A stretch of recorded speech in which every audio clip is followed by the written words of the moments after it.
नमस्कार दोस्तों, live line astro channel में आइए आज बात करेंगे गोचर की।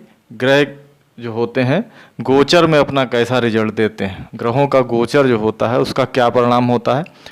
जैसा कि आपको पता है, लग्न कुंडली में ग्रहों के परिणाम जन्म लग्न से देखे जाते हैं। व्यक्ति जब जन्म लेता है उसी समय नक्षत्र अनुसार व्यक्ति की कुंडली जो होती है, लग्न होती है, वो निर्धारित हो जाती है। और कुंडली में जो ग्रह होते हैं वो अपने जहाँ पे जिस भाव में बैठे होते हैं उसी के अनुसार अपना रिजल्ट देते हैं।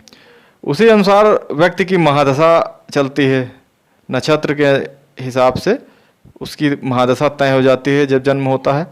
और महादशाएं चलती रहती हैं, उसकी अलग अलग महादशाएं जितने साल की होती हैं उस हिसाब से चलती रहती हैं। लेकिन ग्रहों के गोचर को अगर आप नज़रअंदाज कर रहे हैं तो ये बहुत गलत है, क्योंकि ग्रहों का जो गोचर होता है, किस भाव में कौन सा ग्रह गोचर कर रहा है, तो उसको भी बहुत ज़रूरी होता है देखना। क्योंकि ग्रह जन्म लग्न में जो बैठे होते हैं उसके अनुसार तो रिजल्ट देते हैं, लेकिन गोचर का बहुत बड़ा प्रभाव होता है। अब मान लीजिए कोई आपकी महादशा चल रही है, शुक्र की महादशा चल रही है मान लीजिए, और शुक्र ग्रह जो हैं खराब भाव में अगर गोचर कर रहे हैं तो उसका रिजल्ट आपको खराब ही मिलेगा, भले वो आपके लग्न कुंडली में अच्छे भाव में बैठा हो।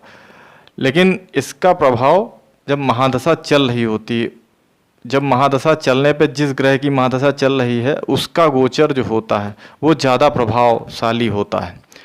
इसके अलावा गोचर का प्रभाव होता है लेकिन उतना नहीं होता है।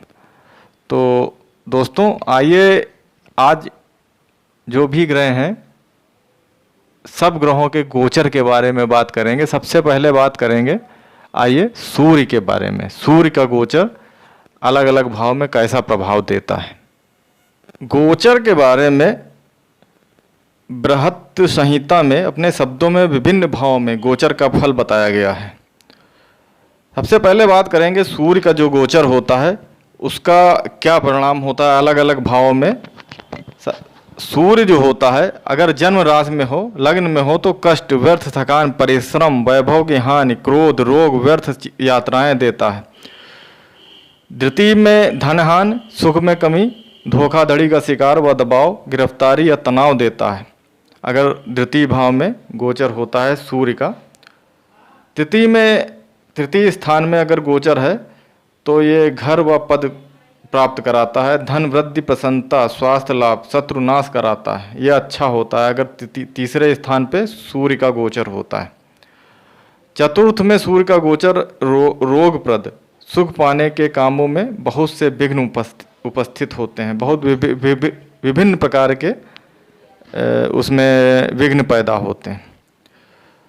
और पंचम में अगर सूर्य गोचर करता है तो धन प्राप्ति में बाधा, रोग व गलत निर्णय करवाता है। छठे भाव में अगर सूर्य का गोचर है तो रोग की हानि, शोक, मोह का नाश कराता है। इसी प्रकार से सप्तमेश अगर सप्तम में सूर्य का गोचर हो रहा है तो सूर्य पेट व गुप्तांग में रोग, यात्रा, दीनता देता है।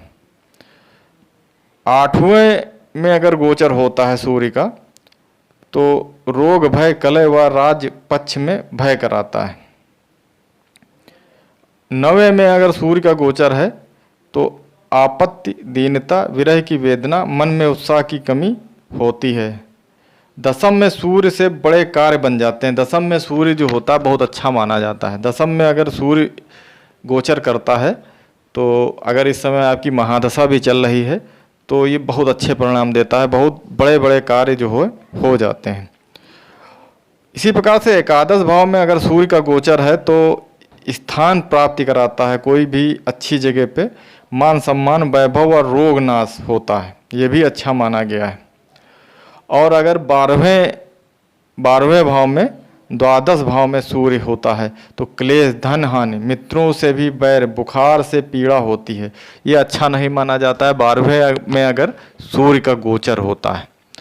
तो दोस्तों सूर्य का गोचर जो होता है विभिन्न भावों में कैसा परिणाम देता है अपना, इसके बारे में आपने जाना।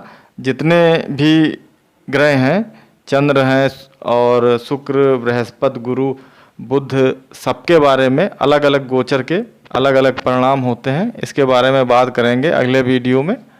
तो दोस्तों आप आज आपने जाना कि सूर्य का जो गोचर होता है वो विभिन्न भाव में कैसा परिणाम देता है। तो मिलते हैं अगले वीडियो में, तब तक के लिए नमस्कार, धन्यवाद।